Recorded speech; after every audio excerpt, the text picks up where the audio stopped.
Anambra State Children's Parliament akpọkọrịtago ma na-agwa gọvanọ Chukwuma Soludo ka amara ihe mere nweta enweghị nchekwa n'obodo anya bụ Naijiria n'isi nchekwa ma chekwa nwa afọ ọbụla bụ nwatakịrị Anambra. Ha kwekọrịtara nke anụ n'Ọka. Onye bulitere ya bụ okwu adị mkpa nne bụ onye na-anọchite anya Anambra Central Honorable Collins Oji na ya bụ ọgbakọ ha na-adịbe enwe kwa afọ ọbụla iji wee malite ma merube mmemme ncheta ụmụaka. Chidimma Ike anya ọnwụ pụtara anyị akụkọ a.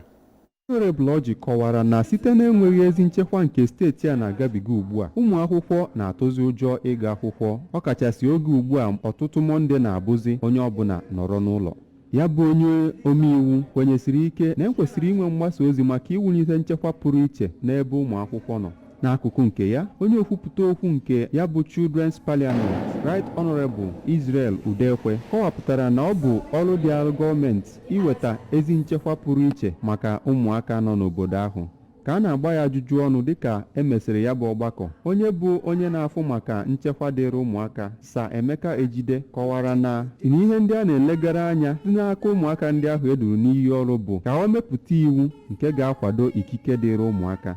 Ya bụ ọgbakọ ụmụaka akpọrọ Children's Parliament bụ mmemme omenafọ nke Ministry of Women and Social Welfare na Anambra State na-eme, nke a na-eme tupu eme mmemme ụbọchị ụmụaka.